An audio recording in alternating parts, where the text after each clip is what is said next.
Citizens of Guyana are super excited to benefit from our homeland the same way the citizens of Dubai benefit from theirs. This is what life is like for citizens from the Guyana will become the next Dubai. With wonderful people all over this country. She is a beauty, beautiful Guyana. A very good evening to our viewers on Globespan 24x7 as we come to you in New York, Guyana, and of course around the world. We want to thank Nohar Singh for making this platform available, and of course to Ryan Gobin, our technical specialist tonight. To your viewers, we want to thank you for joining us, and we do have a very, very interesting discussion tonight. We are just discussing Guyana's role in relation with regional and international organization. To help us through that, tonight's program is no stranger to us. And if you don't mind, I just want to give you a little glimpse of who our guest is here tonight. Mr. Bissember has been a long and distinguished career as a public and international civil servant. His work life started in the Ministry of Foreign Affairs in Guyana, where over a period of 14 years, he served as acting head of the legal division, Director of Legal Affairs and International Organization, legal advisor to the Foreign Minister, and also as legal advisor to the Guyana Permanent Mission to the United Nations when Guyana was president of the UN General Assembly. From the Ministry of Foreign Affairs, Mr. Bissember left to become legal counsel at the Secretariat of the African, Caribbean, and Pacific Group of States in Brussels, Belgium, a position he held for 9 years, during which time he acquired a knowledge of French, a very nice language, as I heard is very sexy language. Mr. Bissember returned to Guyana to the CARICOM Secretariat to take up the post of Assistant General Counsel. He served briefly as officer in charge of the Office of the General Counsel, and then became advisor to both former Secretary General Edwin Carrington and Erwin LaRoche over a period of 11 years. Shortly after retirement, he joined the teaching staff of the University of Guyana as fellow of the Institute of Human Resiliency, Strategic Security, and the Future, and as a senior lecturer in the Faculty of Law. He holds an LLB honors degree from the University of the West Indies, an LLM degree from London School of Economics, and was a Hubert Humphrey Fellow at the Fletcher School of Law and Diplomacy in Massachusetts, USA. It is really an honor for me this evening to invite such a distinguished son of Guyana. Shall I say Professor Bissember? Which one is better for you, sir? Neville will be fine. Mr. Bissember is fine. That's fine. Neville. Well, welcome to our program tonight. Thank you, sir. Thank you. Thank you very much. Thank you. And of course, my co-host is Dr. Rose. Dr. Rose, welcome. Thank you, Charles, and welcome, Mr. Bissember, to the program. Thank you, sir. Mr. Bissember, last week, over the last couple of weeks, we've been discussing foreign affairs and so on. And we had last week former Ambassador, Mr. Beni Karan, and we spoke in depth about some of the challenges Guyana is facing. One of it is Venezuela. And you being part of that mix, is there anything you want to add to the Venezuelan controversy, and what is your outlook in what will happen in the near future? Yeah, thanks. Thanks, gentlemen. Dr. Sugrim, of course, meeting you virtually. Dr. Rose, we have knocked glasses on 1 or 2 occasions here in Georgetown. Yeah, thanks. I actually followed the program with my colleague, former colleague, Ambassador Karan, last week, and I thought I just add one or two elements. I mean, there were some minor things like when Ambassador Bailey was explaining about the embassies and the consulates. He was quite right when he said the embassy normally in the capital, or the consulate can be anywhere, save and except that the host country has to agree to that. And just from one of my experiences in my previous life, I can tell you when I was legal advisor to the Foreign Ministry, a mission in Guyana, to remain nameless, had approached us to set up a consulate outside of Georgetown. And the request came to myself for the cheaper protocol at the time. I reflected long and hard about the thing, and quite frankly, I could not justify it on any grounds, practical, commercial, legal, any grounds. And we turned them down. We never heard anything more about it. As far as I can recall in my history in the foreign ministry, it's the only time a mission ever asked to set up a consular office outside of Georgetown. Unlike in South America, where Guyana itself has an honorary consul in Miami, or I think there's somebody in Atlanta, or a big country like America, but a small country like Guyana, you really have to have good reason to justify it. But more importantly, I think on the Guyana-Venezuela controversy, and of course, Ambassador Coran brought a lot of knowledge from his actual posting in Caracas. But I think I remember just paraphrasing. I hope I don't get him wrong, but I think he was saying something like this. We managed to get the UN Secretary General to let the ICJ hear the matter, and that needs to be nuanced a little bit, particularly because of the position our friends in Caracas have taken. Just to recap, there was an exchange of letters between the two Secretary Generals, Secretary General Ban Ki-moon and Secretary General Gutierrez, and the two sides. Mr. Granger, President Granger, and President Maduro met with Ban Ki-moon in New York in 2015. I wasn't at the meeting, but we were there for the general debate that week. And both SGs said they would persist with the good officers. They were already trying to help, persist with the good officers, persist a while longer. But if it failed, they would resort to the ICJ. President Maduro did, in fact, object in writing to that in 2016, to the SG's intention to choose the ICJ. But at the same time, in writing, he said he was committed to reaching a negotiated solution according to the Geneva Agreement, which is a little inconsistent, because if you say you're committed to reaching a solution, why are you objecting to the court? But he's the president, I can't tell him what to say. That's his position. The new SG continued that process again for another year. And then at the beginning of 2018, he wrote the two sides, and he said, look, because significant progress has not been made, he decided to choose the ICJ. So the two sides knew what was going on, right? Both the government of Guyana and the government of Venezuela was aware that we were heading in the direction of the ICJ. Again, let me just quickly pull something from the Geneva Agreement, which for the listeners and the viewers or whatever it is, need to know that is the core document under which we arrived at a means now where we are before the court, because the Geneva Agreement from 1966 was intended to settle the controversy. This is the most important paragraph, Article 4.2. It says, we said there were a range of procedures that were supposed to be followed, and it said, and so on, right? You go through the procedures on and so on, quote, until the controversy had been resolved.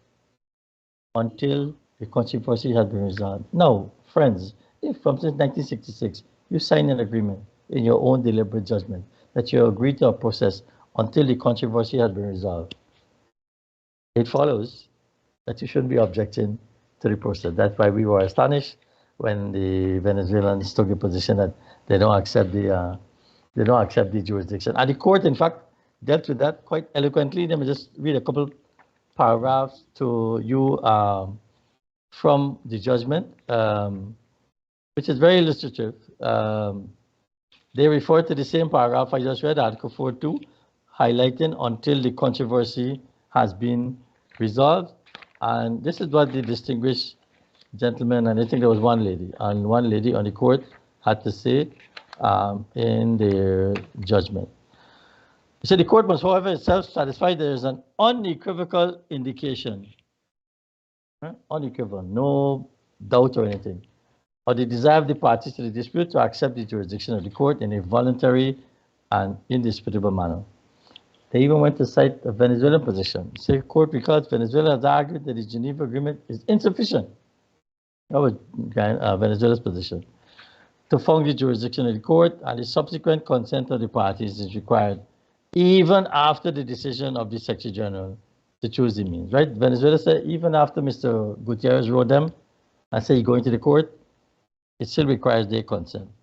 Well, you can't really keep going around in circles like that and second guessing the Secretary General, because as the court found, you've agreed since 1966 on this procedure, right?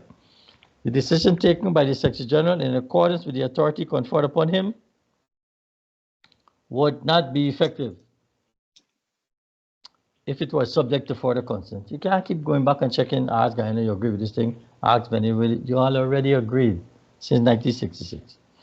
Moreover, an interpretation of Article 42, that's the article I just read, that would subject the implementation of the decision of the Secretary General to further consent, right? You can't keep going back, would be contrary to the provision and to the object and purpose of the Geneva Agreement, which is to, listen to this carefully, ensure a definitive resolution of the controversy.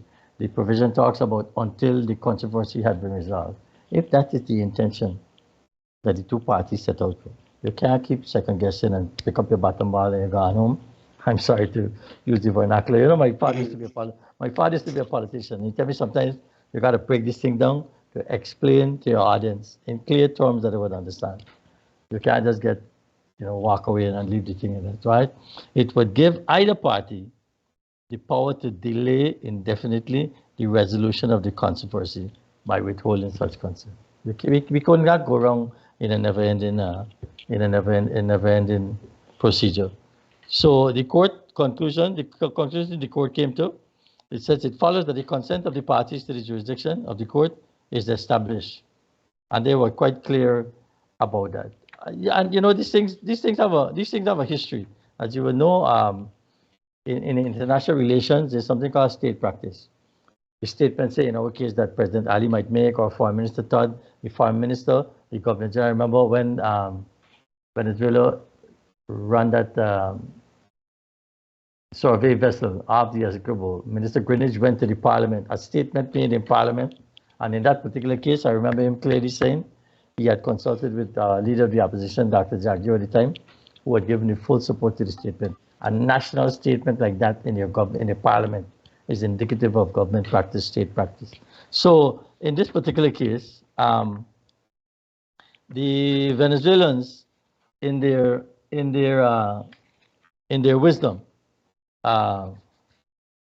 this is what they had said years ago in 1966, preparing to accede to that Geneva Agreement. In their parliament, just to explain to you, Mr. Greenwich, making a parliamentary statement, this is what the court said. The conclusion is also supported by the position of Venezuela as set out in the exposition of motives for the draft law ratifying the Protocol of Port-au-Spain. When they were ratifying the Protocol of Port-au-Spain, which was to put the matter in abeyance for 12 years. In which it stated that, and it's a quotation, the possibility existed that an issue of such vital importance as the determination of the means of dispute settlement would have left the hands of the two directly interested parties, that Guyana and Venezuela, to be decided by an international institution chosen by them, failing that by the Secretary General of the United Nations. This is the Venezuelan statement supporting their parliamentary procedure to ratify the protocol. Now, you might say, it referred to the possibility existed, and that is a little weak. Well, it gets better or worse, depending on how you look at it. The court went on to look at what you call supplemental means of interpretation. Listen to this one a little carefully. March 1966, before the National Congress, the National Parliament, this is a governmental statement being made for the record, which still exists in writing in Caracas. The Governor of Guyana didn't make this thing up when they went to the ICJ. On the occasion of the ratification of the Geneva Agreement, the Venezuelan Minister of Foreign Affairs, Mr. Ignacio Ibrahim Borges, in describing the discussion that had taken place at the Geneva Conference, asserted that, this is a quote now, the only role entrusted to the Secretary General of the UN was to indicate to the parties the means of peaceful settlement of dispute. That is all Venezuela wanted him to do. Choose the means of settlement, which is precisely what this gentleman did at the beginning of 2018, Mr. Gutierrez. Right? It's the Office of Secretary General, not the Secretary General at that time. It's the Office of Secretary General referring to indicate to the parties the means of peaceful settlement, providing in Article 33. Again, it gets better or worse. He went on to state that having rejected the British proposal to entrust that role to the General Assembly of the UN, it's a quotation now, Venezuela had then, who suggested? Venezuela, not Guyana. Venezuela had then suggested giving this role to the Secretary General. End of quote. Now, I ask you, if in 1966, your foreign minister told your parliament is that Venezuela decide on their suggestion that the SG must choose the means, how can you fast forward to 2018 now and say you never agreed to this thing? You know, it's unfortunate. But you see, there's the written word and the spoken word. I think Ambassador Karan quite correctly last week pointed out how their public education process in Caracas operates. Children are taught from small that the scribble belong to them, but they're not taught these kinds of things, right? These would be the archives in the parliament, and our lawyers did excellent research. So Sridhar Ramphal and the team, they did excellent research. In addition to which, the thing is, now that they have submitted to the jurisdiction, they had said originally that they don't want to accept the jurisdiction, right? Then halfway through the procedure, last year, they filed something called a preliminary objection. Now, I don't know, their language is Spanish, our language is English, but I'm sure preliminary translate to the same thing. Preliminary is like in the beginning, anticipatory, before the procedure. Again, I mean, it's like using the vernacular. The first innings don't play already. You already played the first innings and you now come to object about the empire? No, you can't do that. The game has already started. The court proceedings were already in process and they filed a preliminary objection.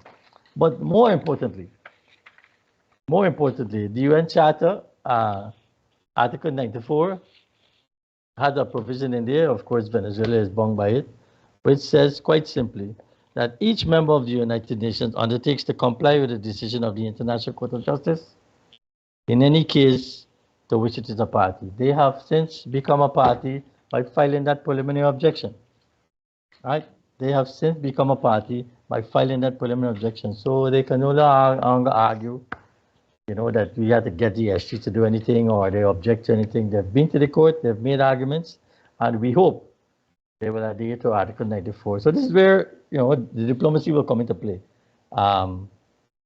You know, working with our colleagues in Caracas, at the UN in New York, with other interested third parties, the UN Secretary General, to chart the way forward to preserve a peaceful resolution. Really, we would need to identify the points of agreement based on the principles of international law and the practice of diplomacy. I just set out a range of principles there.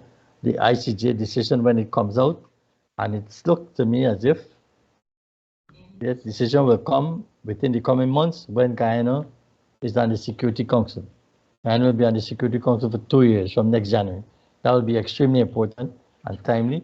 So we really got to work with the folks in, and I know people in Caracas, they're reasonable people. I've interacted with some of them. They are very brilliant and competent international lawyers in Caracas who can appreciate the arguments.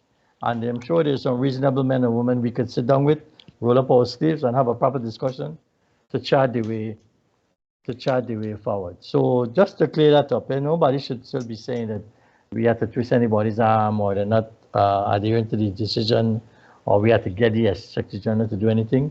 This is something that had been agreed by them from the outset, from as far back as 1966.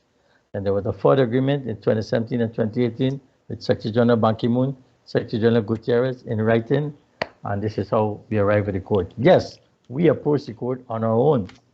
Normally to approach the court, you have something called a compromise, where the two parties sign a compromise. But in this case, that compromise, that agreement already haven't been made since 1966, as I explained to you. We unilaterally went to the court, and the court accepted the approach. The only issue that they decide preliminarily is whether they have jurisdiction. The rule that they have jurisdiction based on the Geneva Agreement and the matters proceeding. So fingers crossed. We hope that good sense will prevail and reasonableness, and that we will see a more reasonable approach as and when. It really would depend on you know, the folks in New York and working along with the SG and of course our counterparts in Caracas, some of who I know are not unreasonable people. Certainly some of the lawyers that I worked with in the past. So I just want to clear that up, Dr. Rose, if I hope I didn't spend too long on it, but I think it's important. You know, I teach a master's course at the university, and I tell my students, it's on a strategic environment. I tell them going forward for the immediate future, there are two issues that they should keep first and foremost. In the words, it's the cortex of it is at the front of the brain.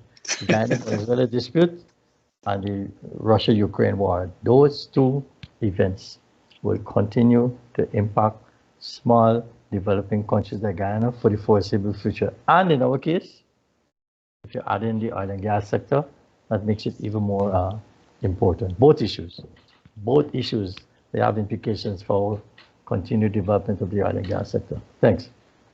Mr. Bissember, we had Ambassador Carl Greenidge on this program. We had Ambassador Benny Karana, as you just related to, and they gave us a really nice picture of the Venezuelan issue. And you have really run it off really nicely in very simple layman's term that everyone can understand. And we want to thank you. And I think with the three of you, your summary really highlight the issue very clear. And we hope the Guyanese are listening. And I think your explanation is remarkable. Thank you so much. Actually, for the master's course, when I teach that issue, I invited the two of them, and we had a joint session. Mr. Greenidge, because he's the advisor on the borders, he knows it from the pure governmental side. Ambassador Benny, you know, we all colleagues, we QC boys together. We study law together, you know, and then when he, of course, by the time he joined the Foreign Service, I was already in Brussels, but we go back a long way. So I had him there, myself, and I was really like the devil's advocate, asking them questions, and they were the lead presenters. So that's a formidable combination. Yeah, I agree. The three of you have really, thank God, Guyana have such great strength in people like you and Ambassador Greenidge and Ambassador Benny Karana and so on. So thank you so much. Right. I want to leave the Venezuelan thing out now for a little because we did spend some time with it. And before Dr. Rose come on, I want to talk a little about a nation state. What makes a nation state in your... Well, I mean, there's a theoretical side to it and as well as the practical side. And I teach public international law as well for the LLB. And there's certain characteristics. If you look in the literature, there's a definition of a state, which must have a defined territory, a population, a government. I keep telling people, a government in effective control. You can't get a VAPS and take over NCN and go on the television and say, I now take over Guyana, I'm the president of Guyana. No, you have to be in effective control. Like the gentleman in Niger. He is now in effective control of Niger. He's running the country, he's appointed a cabinet, other countries have recognized him, that also helps. A third state recognize you, and he's conducting the affairs of the country. Importantly, he has a lot of local support. Of course, they will have opposition because of the nature of the politics involved. But those characteristics, a defined population, a defined territory. You know, I set my students a question about Borbis, the international law students, and I tell them the people in Borbis decide to break away because all the oil off of Borbis, and they set up the nation of Borbis. It don't work, sir. Right? It don't work, sir. You can't just get a VAPS, as we say in the Caribbean, and call your friend and your uncle and auntie and set up a cabinet. No. It's a little more complicated than that. You know, they have the certain trappings of government. You have to be able to make laws, the financial aspects, the currency. So the nation state has those characteristics. And most importantly, perhaps people think and believe rightly that your membership of the United Nations is the clear indication. And let me just give you a little example here with Venezuela. If you remember some years ago, Mr. Guaido, who had some supporters, and Mr. Guaido decided, you know what, I'm the president of Venezuela. You just jump up on the one morning and say, he's the president. Say what you want about Mr. Maduro. The man was elected through a public process. Okay, there might have been corruption, there might be fraud. He went to election. Nobody never elected Mr. Guaido. Mr. Guaido decided that he's the president. Next thing we hear in Washington, because of what was going on at the OAS at the time, Venezuela had already withdrawn from the OAS because of the position that the OAS was taken against them. Mr. Guaido appointed a gentleman as an ambassador to go and sit down in the seat in Venezuela or the OAS. Well, I tell you something, sir. There's no way he could have tried that at the United Nations. He's not a government. He's not the government of Venezuela. The United Nations only deals with legitimate government. Right?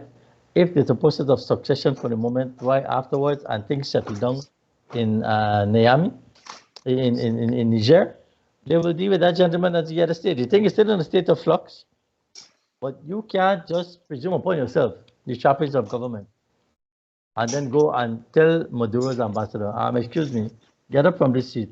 My ambassador will not represent Venezuela at the United Nations. No way. Mr. Guaido had no standing with the United Nations. None.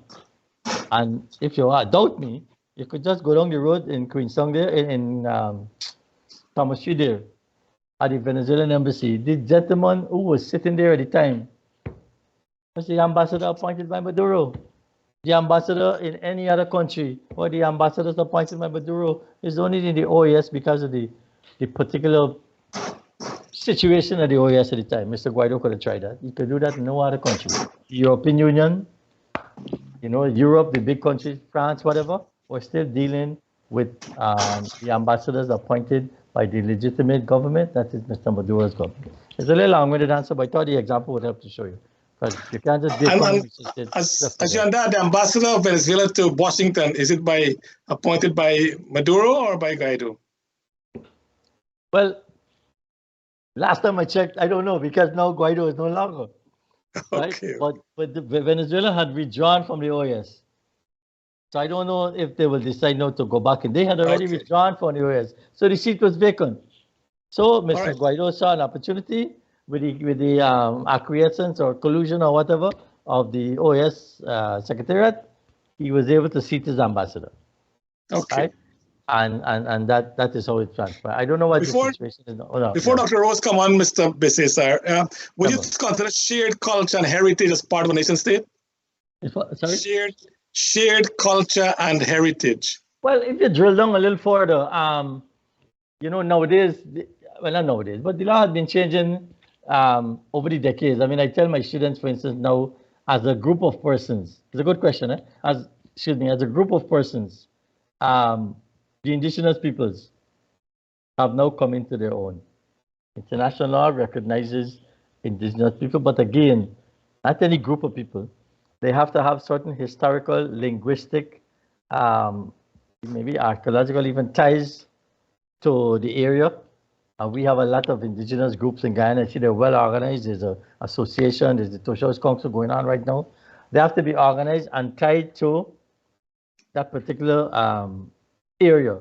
Now, the problem is, right now, if you use Guyana as an example, if you ask me what's Guyana culture, right, it's not the indigenous culture, although perhaps some people would argue that it should be, because they were there first and foremost. We need to look to them to see our origins, where we come from whence we come in. But we in particular, because of our demography and our mix, we have a multifaceted culture here. You have Indo-Guyanese, Afro-Guyanese, you have a mixture.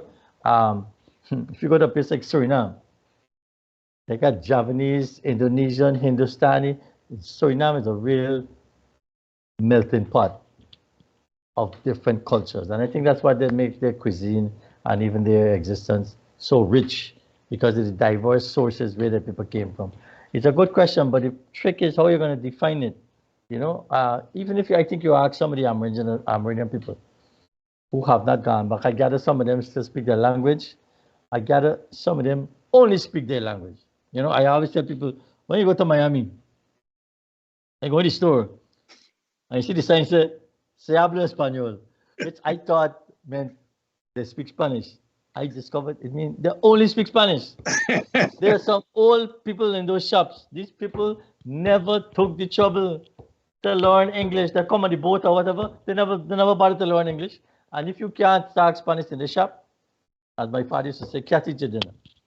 So again, you got to look at the origins, the existence, how the culture has come along, and then a case for that to be made based on good empirical evidence over the years to say, well, yes, this cultural aspect constitutes part of the nation state. I don't know just off the top of my head. Maybe some people might argue Jamaica and reggae is now an international force. You know, I always tell people, you go to Senegal and the West Africans in Africa, you go down south in Botswana, east in Sudan, Bob Marley, any club you're going to, Bob Marley always playing. It's a universal language, music. and the reggae portion. So they might have something going on there. People argue Trinidad and the steel pan. I went to Japan with the Secretary General, and they took us to dinner. And when we come out in the garden, some young students playing steel band, still in Japan. But it's Trinidadian culture. Mr. Manning was trying to I think, get a patent for yet a new steel pan and so on. So it's a good question.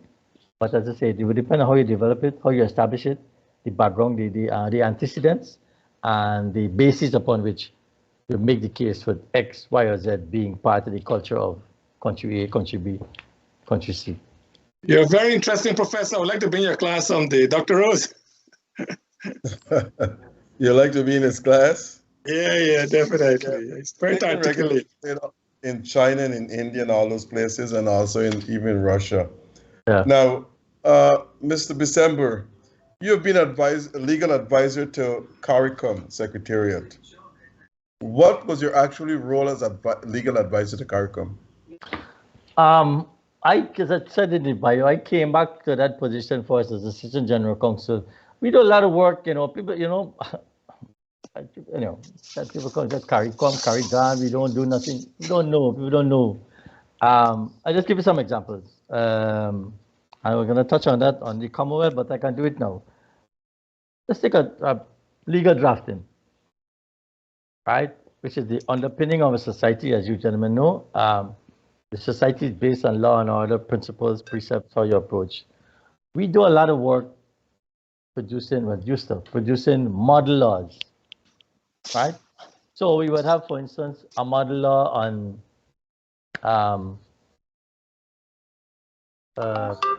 cross-border arrest warrants, right? Which would enhance the level of crime prevention within the region. And we would do the model and send it out to the member states. Some would accept it, some would not. It's a model.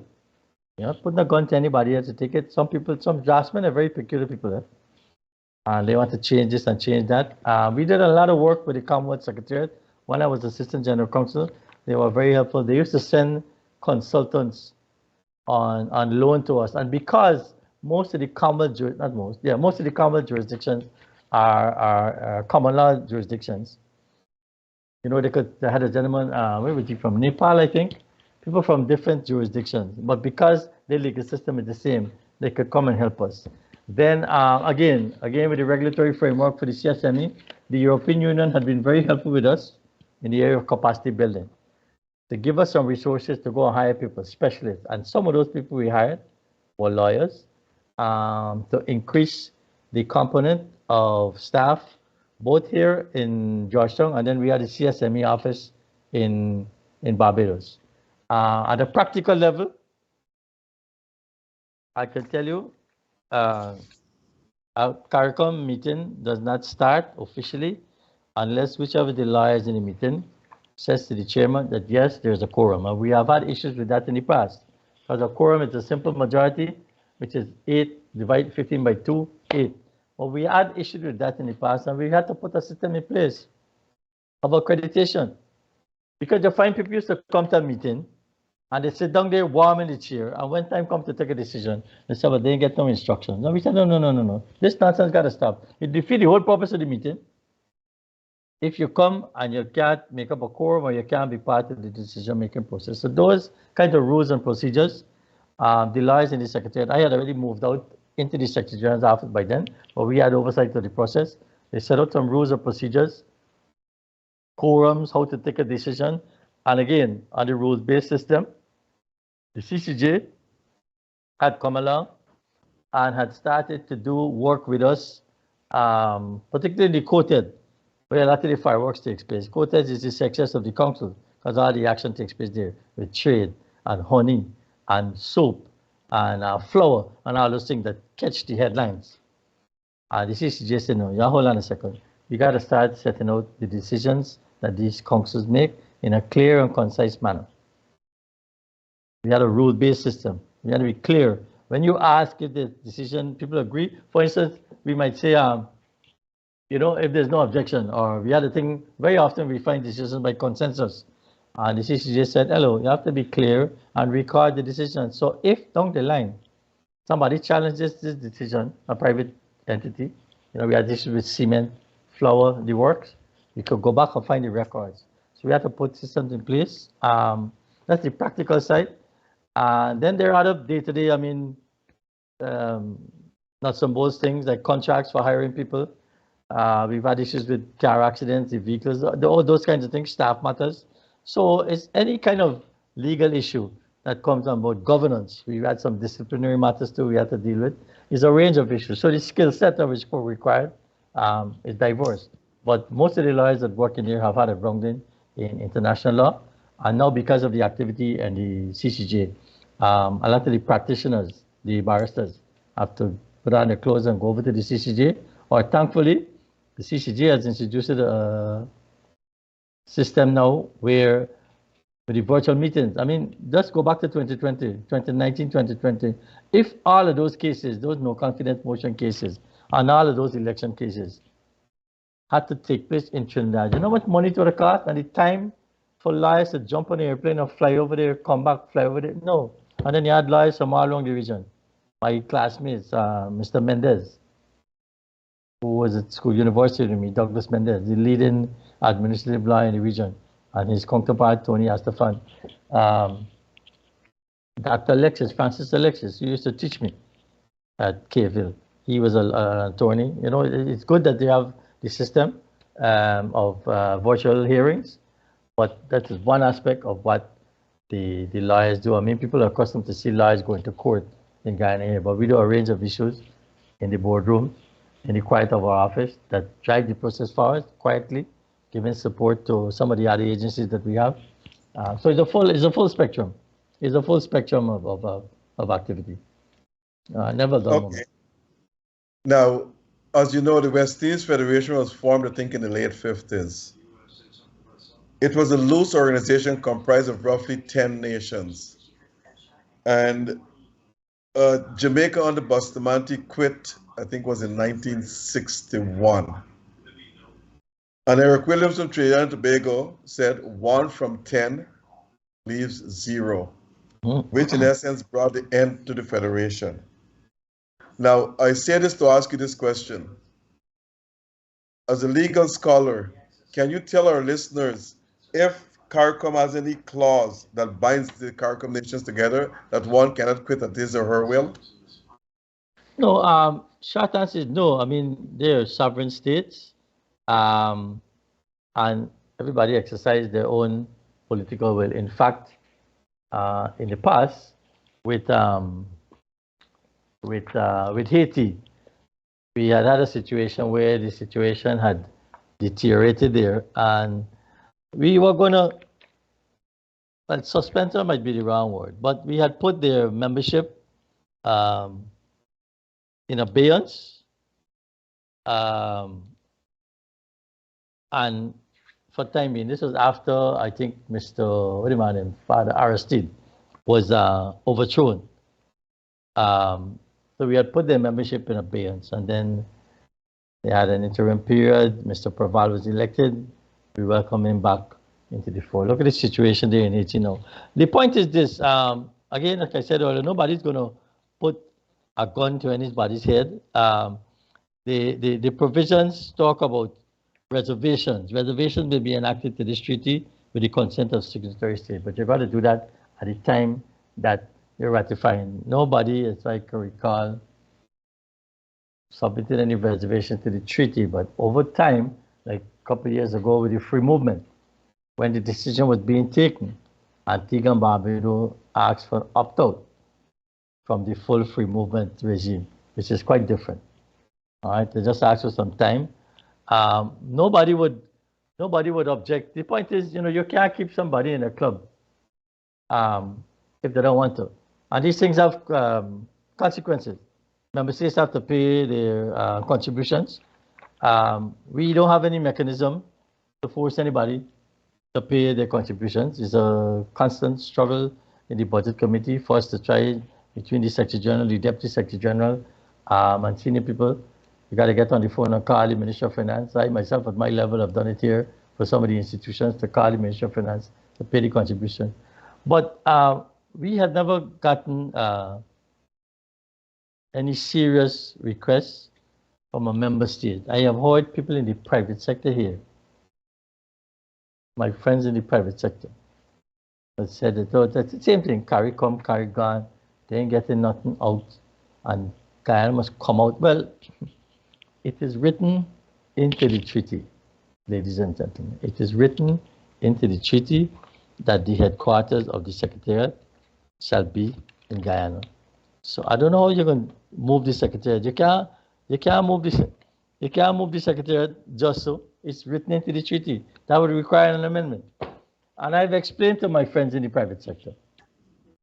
Before they're sitting and wring their fingers and before they complain, I don't know of any club, I said this in a previous forum, take any club, Guyana Cricket Club, Motor Racing Club, the Rounders Association, the Damblers Association, you take any club, and you tell me if you would be better off outside the club than inside the club. Short answer is no. I've explained, I said, you can just stay in the club and try to get the rules to work for you. Go to the Foreign Ministry, present your case, let them come to the COTED and bring the case. I do some work now for some private sector people, and I guide them in that direction. But the member states, the private sector entities of themselves don't have a seat at the table. What they did a few years ago, the instance of Prime Minister Motley, is they know something called a CPSO, CARICOM Private Sector Organization, which the heads decided on. Private sector didn't take that initiative on their own. The heads decided. And this organization now has a seat at the table, representative of different manufacturers and producers. But an individual producer, for instance, can approach their government, make the case, and then the government, in the COTED or whatever, can make the representation. But I don't understand this thing about coming out. And I'm telling you, I can't recall any government formally requesting to leave. There's some insularity, yes, and some people need more convincing than others. But this is one of the reasons why Ms. Motley, since she has returned to the Heads Forum, has been bringing some leadership to those meetings. And for instance, the OECS, right? They have a much more holistic, unified integration movement going on there. They have a common currency. They have a common air aviation authority. They used to order drugs through one procurement body. They have a lot of areas where they cooperate already. And they had come to us and say, you know what, the OECS set up OECS union. And for instance, in the OECS, you can move without a driver's license. You could travel with a driver's license, sorry, without a passport. Okay. It's within them. And we have pointed out to them that, look, you know, it's just one big club and they are doing things differently and so on. In the end, the heads in their wisdom, I think led by people like Ms. Motley, they said, look, what we're going to do, we have a coalition of the willing who want to go forward faster, like in two speeds, a two-speed system. Who want to go forward faster, we let them go forward. Nobody will stand in their way. They're still part of the overall community, and the others can catch up in their own time. So nobody will take anybody to the CCG and say you're doing something that is discriminatory. Okay. No, the heads agreed on that. The heads agreed on that. Got you. CARICOM is the forerunner of CARIFTA, which was formed in 1968 with Antigua, Barbados, and Guyana. Can you explain to the people or listeners what is the significance of CARICOM to the Caribbean nations? Yeah, it's a good question. And just by name, right? CARIFTA was a free trade area. CARICOM is a community. The free trade area, basically, you just allow goods to trade across the borders. You have an arrangement where Trinidad can sell their goods in Guyana, Guyana can sell their goods in Barbados, or Barbados can sell their goods in Trinidad. So free trade, fine. That works, but they need other choppings, other, it's really economic support systems, financial and economic system to make that system really work. And it had not achieved the purpose. I mean, the federation was one thing, but the coming together and the unitary aspect was not really achieved, particularly what I explained earlier with the laws. The laws were different. That's why in the CARICOM Secretariat, one of the things we had with this harmonization of laws process to prepare model laws so that the systems would be the same. We were moving towards things like single registration for companies, those kind of things. And where things really got interesting, you know, we looked around the world and the European Union was the best model. It probably still is the best model. It is still the best model for integration, not just a free trade area. And the heads in their wisdom say, you know what, we want to go a little further. That's how we end up where we are now, talking about the free movement of goods and services and labor and capital. A free trade arrangement don't have that. Free trade is just goods, right? We in the common market, or the single market, or the community, whatever you want to call it, and there's something that's called a customs union. Even that is a lesser form because at the customs union, like in SADC and some groups in Africa have that. They just harmonize their customs regime. But what we're trying to do in the community, people say that we ain't doing nothing, is let labor move, right? Let services move. Let manufacturing move. You know, let a sugar insurance company come from Suriname and set up an office in Guyana. It's a Surinamese company. They can come over here and enter the insurance market. Sugrim and Simmons from Barbados, 10 years ago. Not this PPP government, the previous government, 2012, I think. Came here, set up a big mega farm, Santa Fe mega farm in Rupununi, producing a special type of rice in volume. I guess it was to export to Brazil. That's why he set it up in Rupununi. Nobody didn't object him. And I asked him, Mr. Who you? Who your crowd? I hear something about local content. And so nobody never stopped Sugrim and Simmons from coming here because it's one single market. Right? That he come and enjoy the right of establishment. There's something in the treaty called the right of establishment. Could come and allow a business to set up. Yet I see in the oil and gas sector, there's some noise there about a company. Well, of course, oil and gas is a special area. We're a poor developing country and people get very touched with these things because we are on the cusp now of real development.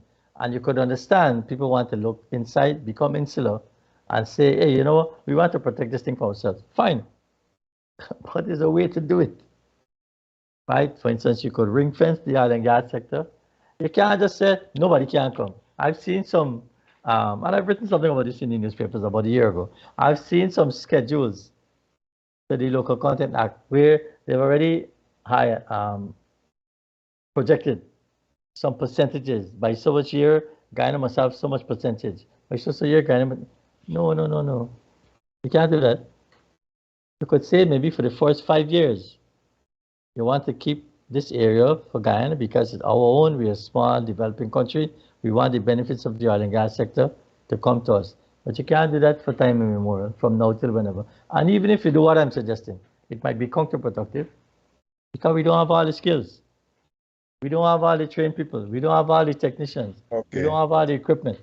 Okay. So there's not that kind of arrangement going on as yet. But you can see the difference between where we came from, the free trade area, which is just movement of goods, and we come all the way now. Movement of labor, movement of capital, financial services, investment procedures, the whole 9 yards. That's a big difference as well. Yeah. Okay, let me put your legal mind to work here. CARICOM, not CARICOM, sorry. The Caribbean Court of Justice is the final arbiter for any cases in the Caribbean based on the countries that are members. It is only, but there are only 4 countries in that in the CC, sign on to the CCJ. I think St. Lucia is trying to come on now, and Jamaica. They're on. They're on? Okay. And Prime Minister Wallace is thinking about it. Why do you think that they're not all the countries, or most of the countries are members of the CCJ? I had to explain this to my, good question. I had to explain this to my law students because people will remember it was Mr. Burnham who moved us away from the Privy Council way back when. And we had our final court of appeal. Okay, people said there was a political element to that, but the court was tainted and so on. It was Jamaica, way back when, decades ago, who first suggested a regional Caribbean court. Jamaica. And the idea caught a fire. I think Prime Minister Patterson was very pivotal in that. And so the heads, just like we're saying, as part of this single market and economy, this community, you need a rule-based system, and it would help if you have one regulatory framework, which already exists, and people need to understand that. Under the revised treaty, for matters related to the treaty, like quoted, trade, subsidies, and so on, when you sign on to the treaty, it says in the treaty that there shall be a court, and then you have to sign the agreement establishing the court.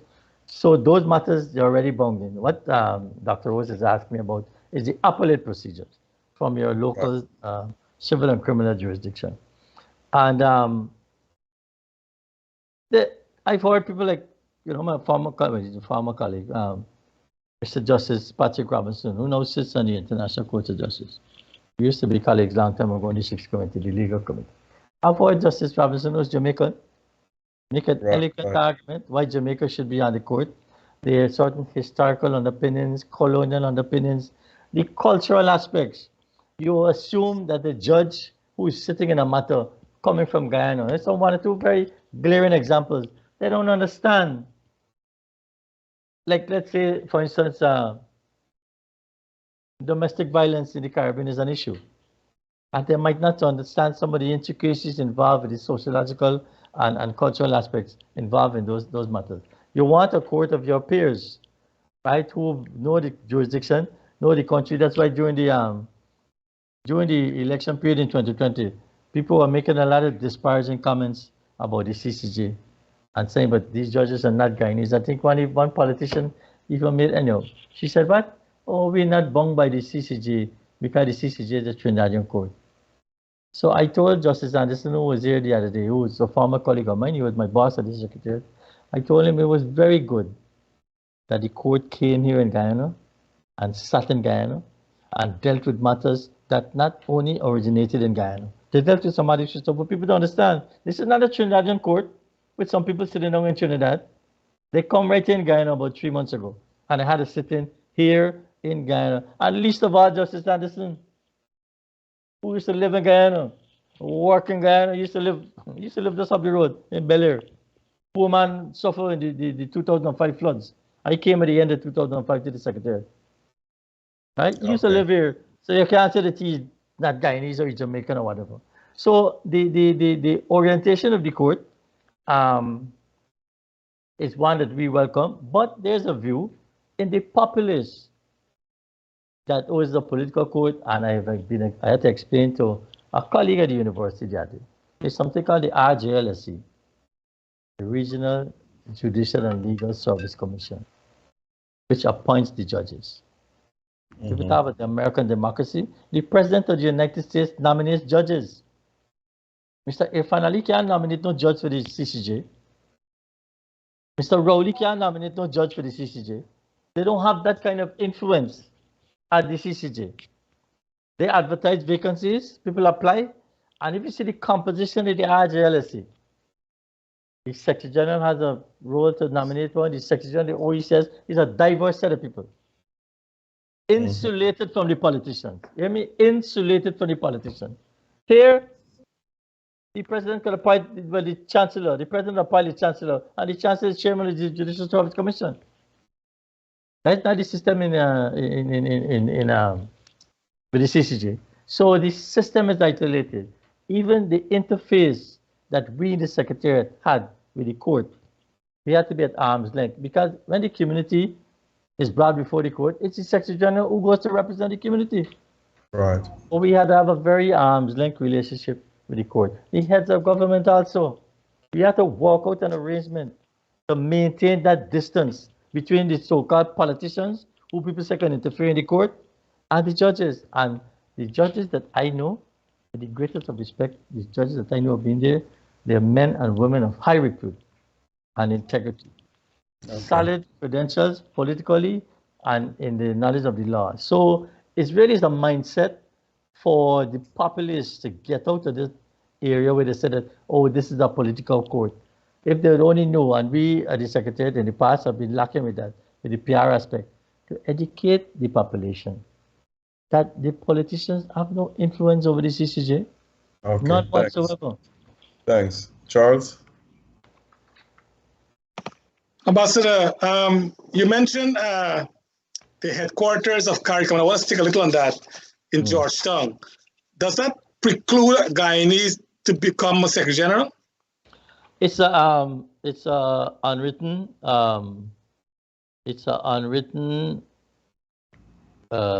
convention that you don't have a headquarters and the head of the institution at the same time. Article 23 of the treaty said the Secretariat shall be the principal administrative organ of the community. The headquarters of the community shall be located in Guyana. As a matter of fact, when they came to that decision, as I understand it before my time, what Mr. Bonham agreed is that, look, all right, we put the headquarters here. That would keep the office of the Secretary General for other countries, but he wanted the Guyanese staff members like myself, senior staff members. Okay. So be given the same kind of diplomatic treatment. Everybody doesn't do that. If you're a Britisher working at the Common Secretariat, you don't get any privileges. But what they do, they give you a topping up on your salary because your colleagues from other Commonwealth countries get a tax-free salary. That's how they compensate for it.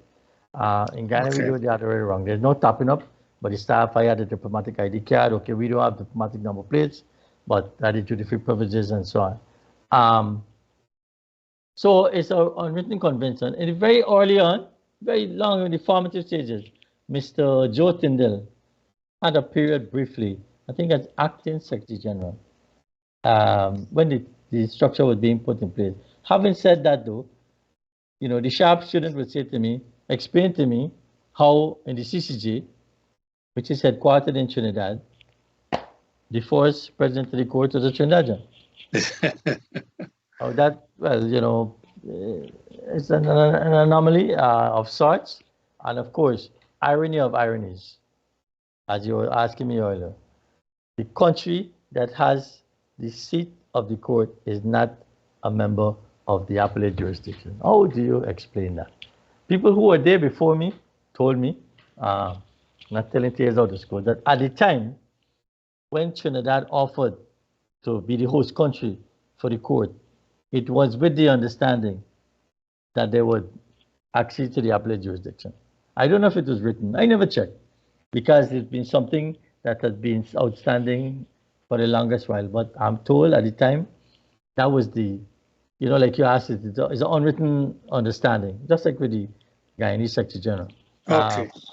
So Trinidad at the time was supposed to become a member of the appellate jurisdiction. They never acceded to that. And right, because their final court is still the British Council, right? Privy Council. It's still the Privy Council, yeah.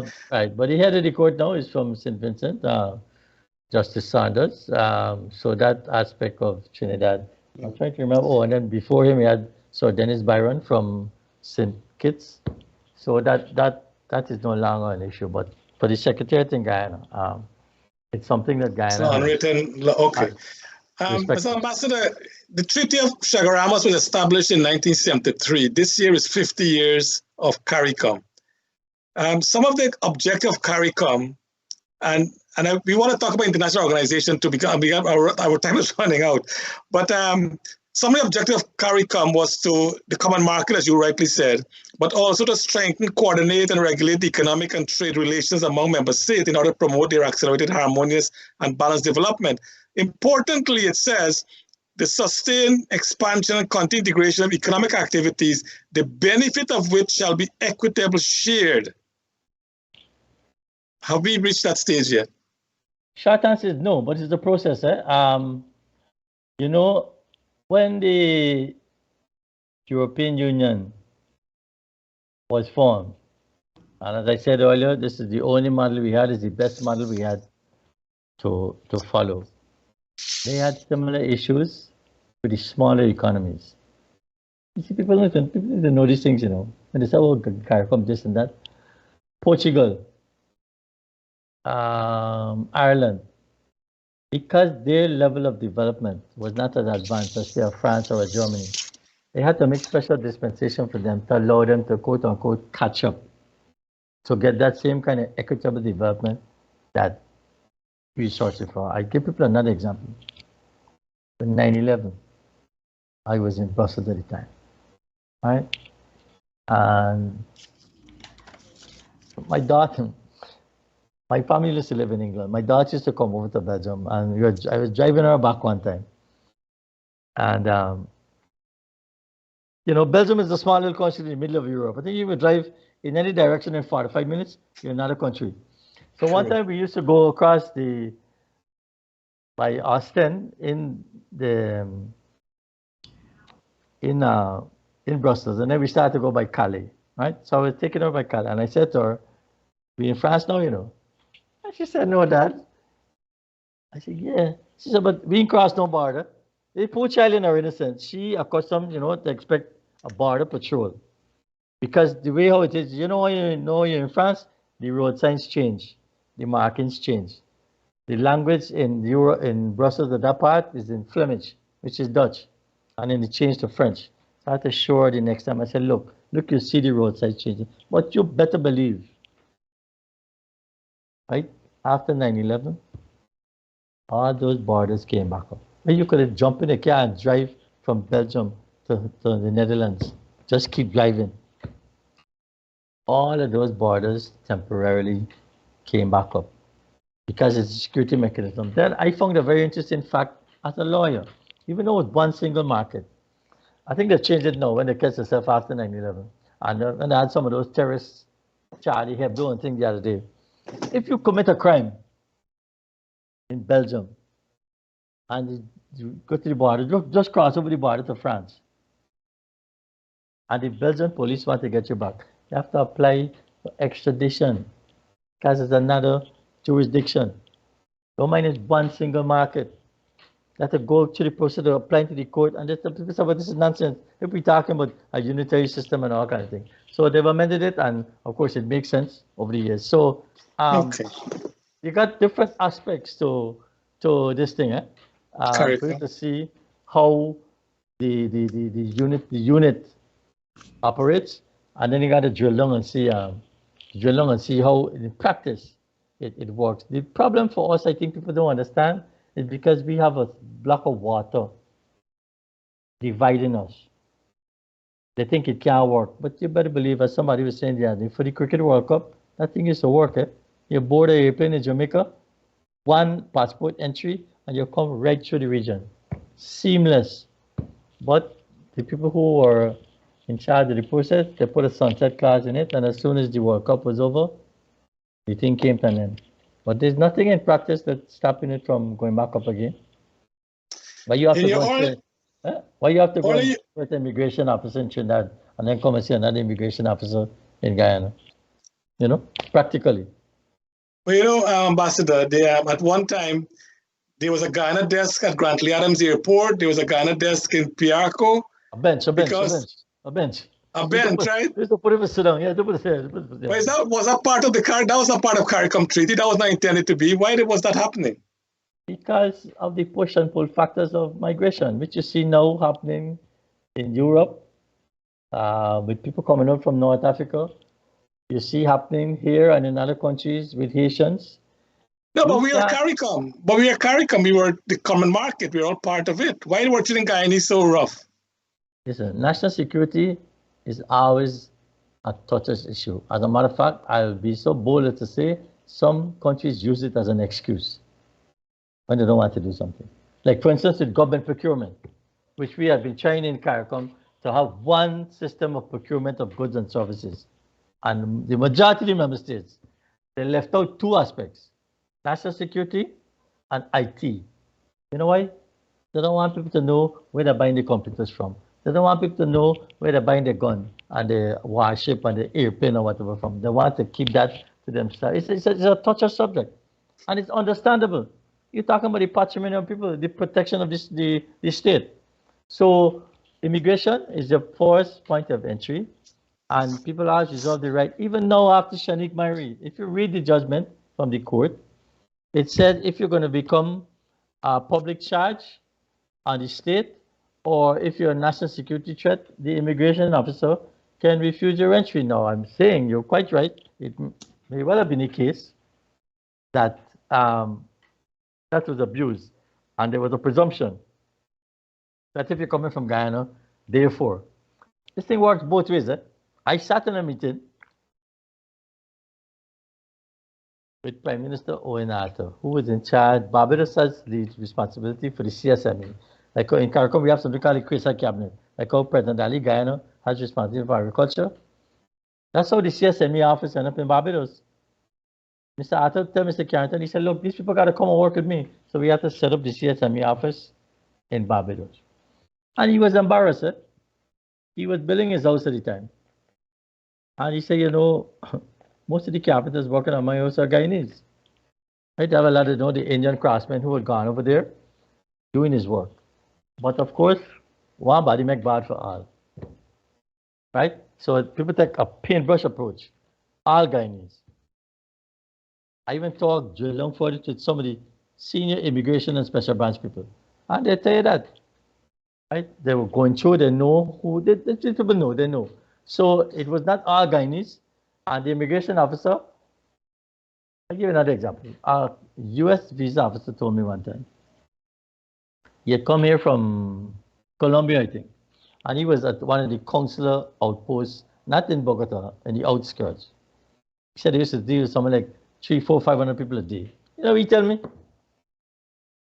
He said, Neville, from the time the person entered the door, I already make up my mind if I'm going to give them the visa or not. And between the time they walk from the door to the interview, it's up to them to change his mind, one way or the other. They might change his mind and he will say, no, I ain't giving them the visa no more. They might change his mind and he give them the visa. It's a judgment call. You see somebody coming off of your plane. They're from Guyana.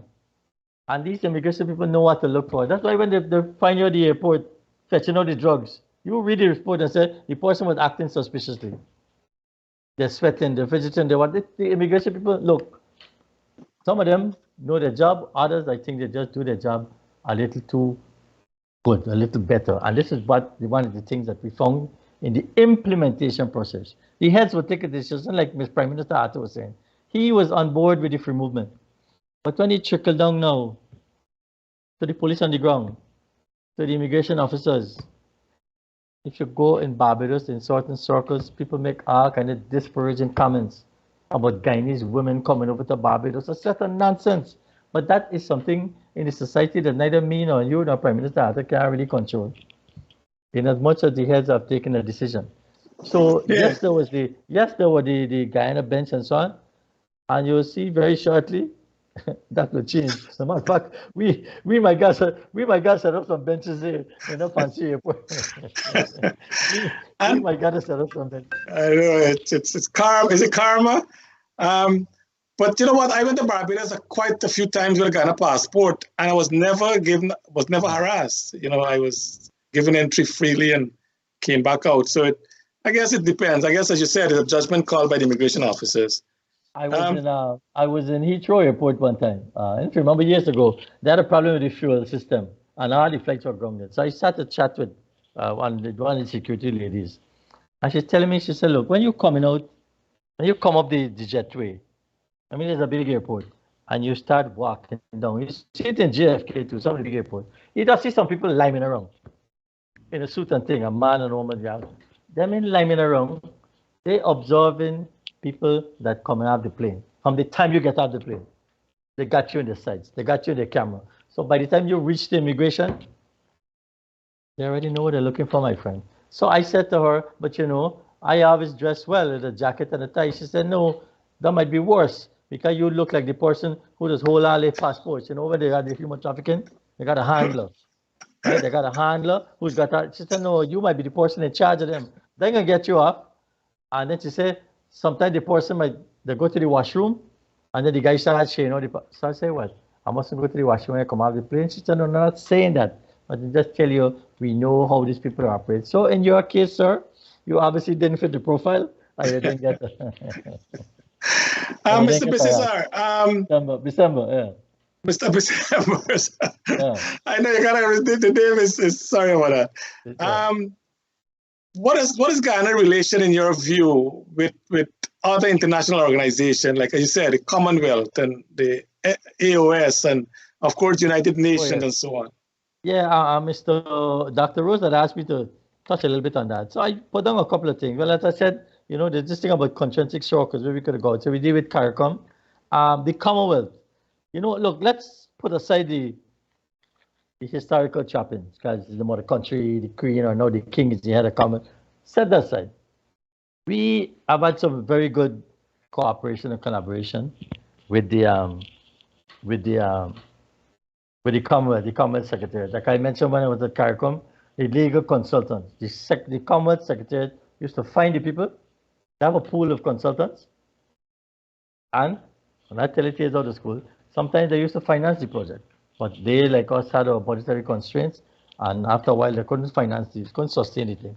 They would pay the people a stipend, so we just had to get them a little topping up, and they come and we help them with housing and things and so on. So the Secretariat, we did a lot of work with them. I remember they had a very good program a couple of years ago for senior public service, cabinet secretaries. As a matter of fact, Dr. Luncheon of blessed memory went on that course. It was for like cabinet secretaries, chief executive officers, really capacity building. Because they know what the constraints are, especially like in some of the smaller Pacific islands. I think those countries really got capacity constraints. A small island, limited resources, not people that well trained, they have problems even with communication. So we've done a lot of work on collaboration with them. We had a MOU, CARICOM and the Commonwealth. We actually signed an MOU with the Commonwealth Secretariat to share office space in New York. Rents in Manhattan are very prohibitive, for small countries. So they had an office there that some of the Pacific Islands were using, and they allow some of the smaller CARICOM countries to share the office space. It's just around the corner from the UN, very convenient. It didn't hurt at all. A fun fact, the two Secretary Generals, Secretary General Iraq and Secretary General Scotland, they actually used to live on the same street in Dominica a long time ago. I mean, so it was a good, and we had a good chemistry, like on climate change, on those COP conferences, Paris, Morocco, Bonn. We always used to huddle with them, try to get a consensus, compare notes. We did a lot of work with them, climate change, disaster management. So for the Commonwealth side, the positives are always there. It's what aspects? Guyana, Venezuela. We could always count on a statement from the Commonwealth on the Guyana, Venezuela controversy. There's something called CMAG, the Commonwealth Ministerial Advisory Group, that would meet and look at situation. As a matter of fact, the CMAG set up a special group on Guyana to take information and get updates on the progress in the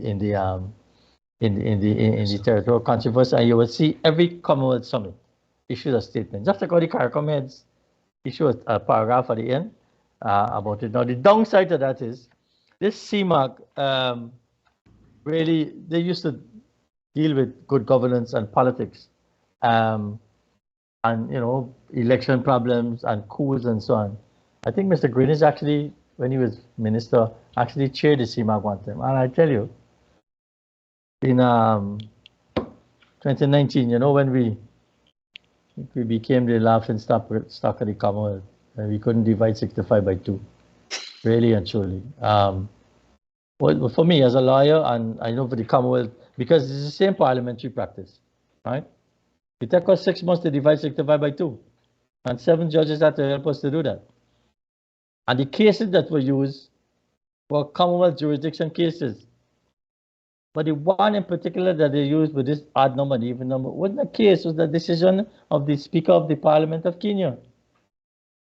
But anyway, that is water under the bridge. So after the CCJ rule in June of 2019, remember the no confidence motion was December 2018. They ruled in June 2019, and under the Constitution, the president had 90 days to announce the date of election. And the 90 days was counting down. And the CMAC was going to sanction Guyana. Right? But good sense prevailed. I think the word got out. As a matter of fact, I think President Granger announced the date the day after the CMAC met. But it had become pretty clear that he was going to make up his mind, so they let us have the hook. I think that's the only real downside I could recall in the relationship, but that was them responding. They couldn't close their eyes to it. I mean, they had like coups in Fiji and things and so on. But other than that, the collaboration has been excellent.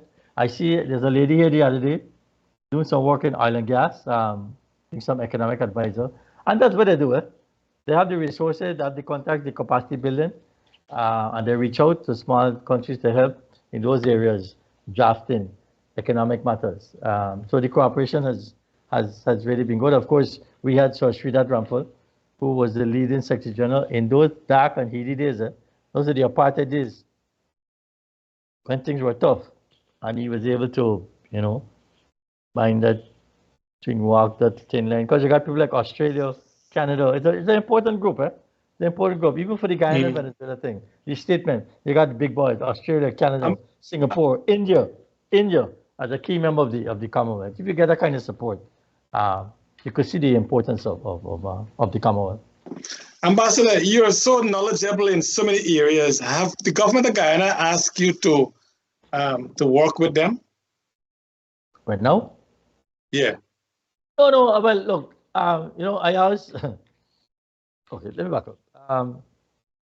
To get a job in Brussels, at the time, the government had to offer support, and I had gone to Minister Roy at the time. I spoke to Dr. Jagan too, and with some hesitancy, Dr. Jagan didn't want me to go, but anyway, he said, okay, we're going to support you. So Mr. Roy actually had to write the letter for me to get a job in Brussels. Coming back to the Secretariat, that wasn't required because they're coming home.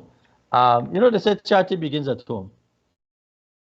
But as an international public servant, you got to be careful. You give up your passport, you don't have no allegiance to nobody. I used to travel on a Guyana passport, obviously. But I couldn't be in a meeting. Mr. Jeffrey was Minister of Foreign Affairs. I had some full and frank exchanges with him. I remember the issue was a trade issue. And I had to call him and say, friend, you're going to get blows for this thing. I couldn't, as a Guyanese, not criticize the government of Guyana. Because I'm working for the CARICOM Secretariat. It's the same thing with Ambassador Locke and Dominico. You don't take a side for So you try to maintain that professionalism. And again, I can tell you without telling tears out of the school, from time to time, I would send a note to people in the cabinet, both this cabinet and the cabinet before.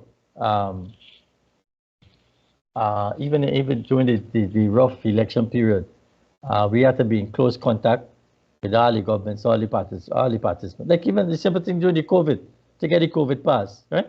I had to be in touch with Minister Harman. By then he had gone over to the civil thing to get the COVID pass. I mean, you still maintain the relationship, but you got to be careful not to go overboard. So now that since 2020, I'm in touch with people in the government. Yeah, some people ask me, somebody could call me and ask me something. My advice is free. But I'm not going to go out there now and take a position politically or partisanly. Mr. Arby Norton, for instance, is my colleague from the Foreign Ministry. It's no secret. Arby actually used to work with me, and I was Director of Legal Affairs and International Organization. He was one of our lead people on the environment when we were preparing for the UNCTAD conference in Rio. Sometimes I look for Arby, I know he did in Nairobi, he did in Peru, he did, I don't know. Because those meetings were going on all the time. Right? So we are all colleagues from the Foreign Ministry. I have other colleagues in this administration, but nobody has asked me to. Nobody has asked me to do anything. But I give people advice. I said if I see something. I know, Ambassador. It really. I mean, again, for us Guyanese, it really. I'm taken back. What men like with your knowledge, Anand Gulsaran, and so others with so many knowledgeable Guyanese who are professional. The government seems to think that you're anti-government if you don't subscribe to their talk, but that's a different story. We are limited time, Ambassador. So Dr. Rose, I'm sure want to ask a question before we leave. Yes, sir. Yeah. Mr. Bissember, if I'm not mistaken, CARICOM was formed in 1973, Yeah. which means that this year is 50 years old. That's Was right. it celebrated massively on July 1st across all the countries? Yeah, I know about all the countries, but that's why I had to explain this to somebody as well. The current chairman of CARICOM is Prime Minister Skerrit from Dominica. And normally, the country that is the chairman hosts the meeting. So the meeting should have been held in Roseau. But because of the 50th anniversary, he has then decided to return where it all began. And the meeting was held in Trinidad. So even though Trinidad hosted the meeting, Prime Minister Skerrit chaired the meeting. That's why you see at the end of press conference, it's Prime Minister Skerrit who was there, chairing the press conference, but he's the chair of the meeting. I don't know about all over the community, but certainly in Trinidad, had a big opening ceremony after before. The next day, they all went back up to Chagaramas and revisit whatever they do there, the ceremony and thing. And I think some of the decisions coming out, just like you or somebody said, 50 years have passed. That impacted on them, and there was some internal reflection I gathered. You know, I no longer work there, but I gathered with some internal reflection. People say, hey, look, maybe do a little stock taking. 50 years gone, and where are we? That's why they want to push forward on the free movement thing. I saw a decision, they want to expand again the free movement aspects. I was a little surprised as a lawyer when they said they want to put it in place by next February, because it will require some amendments to the treaty, which takes some time for drafting. You got to circulate it to the Legal Affairs Committee, the lawyers. Then after they get the approval, people got to go and sign and ratify it. All of our jurisdictions now, you got to bring these things to Parliament. I don't think that can happen between now and February. So you might get a commitment. You might get an expression of intent, or you might get, say, for instance, a provisional application of a decision. But to get the full range in place, to get everything in time for February, I think is a bit of a stretch. But importantly, the intent is there, the commitment is there, and yes, I'm sure the 50-year mark would have impacted on them. I want to say to you that if I should ask a number of students in the United States, in Canada, in Mexico, what NAFTA means, a lot of them will not be able to tell me. I've intermingled with a lot of students in Guyana here, and I asked them what is CARICOM, and they can't tell me. But my question is, we do not have to follow those countries. I think this 50th anniversary, CARICOM should have worked with a number of governments, send representatives down to each country to explain to the people what the importance and relevance of CARICOM. Because a lot of people don't know what it means. It just exists by, oh, it's an organization where Guyana belongs and so forth. And I think they've lost a golden opportunity for not doing that. But I don't know governments, I don't know people, I don't know all these various people in positions. I don't know how to think. But fundamentally, that should have been something that they should have come to the grassroots level to explain to the people, especially younger kids, what CARICOM is. We don't have to follow the United States if they don't know, or Canada if they don't know. Let them stay in their ignorance. That's their problem. But I can tell you this. You go to the European Union and you ask any student at any time, they know about the European Union. I know this for a fact. Anyway, my other question to you is this. Guyana's been elected to the Permanent Security Council of the United Nations as the chairperson. It received the highest votes, 191 out of 192. Only Venezuela abstained. But is it the first time Guyana was elected to that position? A couple of things. You know, I heard Ambassador Karan mention that last week, and I really was to go and check the vote. The way how you're elected to the Security Council is on the basis of your regional grouping. Right. Okay? So Guyana would have been elected to represent GRULAC, which is the group of states of Latin America and the Caribbean. The Caribbean, yeah. Of which Venezuela is one. Right. If Venezuela didn't want us there, they could object to us at the time when we were being nominated, and they did not. They abstain. No, in the group, in the GRULAC. In the group, yeah, in the group. Okay. Okay. We yeah. were nominated unopposed. Right. So, and I really wanted to check. I'm not doubting you. I'm not doubting Benny. But really and truly, it's symbolic, nothing else. I know. They didn't want us there. Look, man, we had a fight getting Dr. Shabadin to the International Court of Justice. The first judge from the English-speaking Caribbean. Mr. Right. Jackson sent me up to New York to the SIT committee, the legal committee, to anchor that campaign. We were up against Brazil, the big mighty Brazil, the incumbent. We moved him. And you know what happened? Shortly after Dr. Shabadin came out, Venezuela put somebody in the court. Right? Okay, he lost and so on, but fine. But I'm telling you, there were ways that you could block these things. At the time when Shabadin was going up, Jamaica, the candidate, our friends in Jamaica, Prime Minister Paris, you know, any little thing they come knock, they always got to be there first. Right? And we try our best to explain to them. It would hamper the chances. But anyhow, in the end, good sense prevailed. Dr. Shabadin went up. So I'm not quite clear about Venezuela abstaining at the General Assembly vote because they could have blocked it at the group level. Right. The short answer is yes. Guyana was on the Security Council not once, twice. Right. In 75, 76, and I think 82, 83. Now let me tell you something, gentlemen. For a small developing country to be on the Security Council twice in the span of 6 years is unheard of. Yeah, that's true. Unheard of. This is the height of the Cold War. Guyana was a force in the non-aligned movement. People will respect you. They got a problem. You know, people you're walking out the corridor, people call you, seek out your advice. They set up a little contact group. I went to Cairo with Minister Rohi to a non-aligned conference. I ended up chairing a political group. This is 1994 when North Korea and America had just started to go each other about this nuclear thing. Right, and right. Only person in the room was not an ambassador, but that's the kind of respect Guyana had at the time. To allow you to lead a discussion like that. So we've been there twice before in the stretch of 6 years. You know, it's going to be a tough ride. For a small country, it's a heavy workload. I know Ambassador Rodriguez is up there, but you see, the UN is a toughest place. Some people don't talk to you unless you're an ambassador. You could get all the support staff and so on. That is true. But to cover all the meetings, they're very status conscious, you know, and so we're going to have our work cut out first. And not only in New York, in the other capitals as well. The ambassadors have to do some of the heavy lifting. But I think President is noteworthy. I think President Ali is doing a fantastic job in promoting Guyana internationally, especially in climate change and those things. Anyway, Ambassador, time has come to an end. Charles. Oh, sorry. Yeah, sorry. Right. Ambassador, we want to really thank you so much.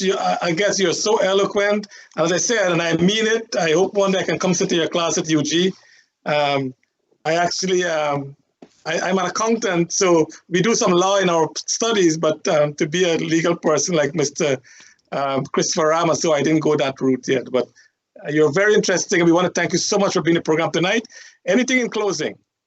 Well, just again to family, thank you. It's been my pleasure. I'm in my living room now, and for the past year, I've been teaching from my living room because UG never really formally reopened.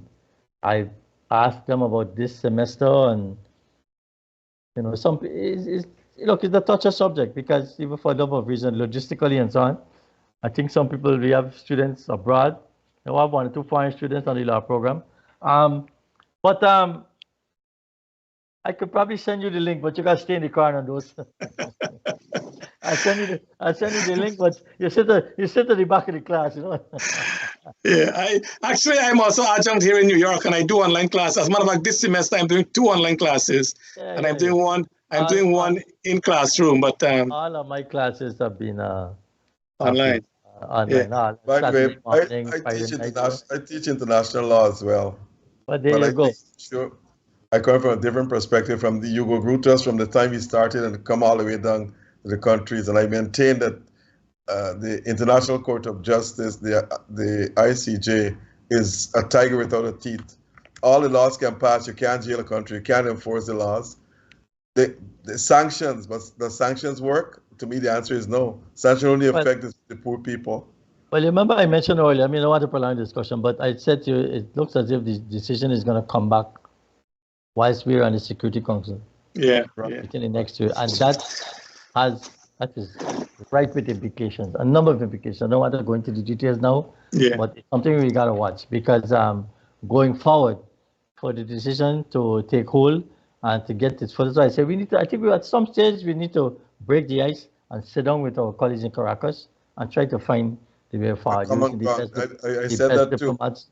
The skills. Yeah, I mean, we can't prolong this thing all the time. Because Venezuela are not going to accept the decision by the ICJ. So I also suggested that Ghana should sit down with Brazil, Argentina, and other countries and bring Venezuela to the table and work out a deal there. I think that's the best route to go. But the ICJ, if Venezuela are not going to recognize nothing the ICJ says, and this process, this claim will prolong indefinitely. But that's another topic for another day. Right, Charles? All right, Ambassador, we want to thank you again. Thank you. Dr. Rose, quickly, anything in closing because we're really out of time now. Yes, still I'll call for better internet services, more pay for public servants, and everyone in Guyana should move to support the One Guyana initiative. Move yourself away from the political basis you are in. Let's unite Guyana. Same thing like one nation, one people, one destiny. We need that unity and strength to go forth. Thanks. Okay, thank you. And Ambassador Bissember, I hope we can have you again not too long in the program because we really like your interaction. It's been really great. And I think our audience would love it as well. So thank you so much. To our audience, we want to thank you to... You just reopened, so we will see if we can fit me in. Yeah, we did. Yeah, definitely. Thank you so much. And to Ryan and to all our viewers, until the next time, God bless our country of Guyana. Thank you. Thanks.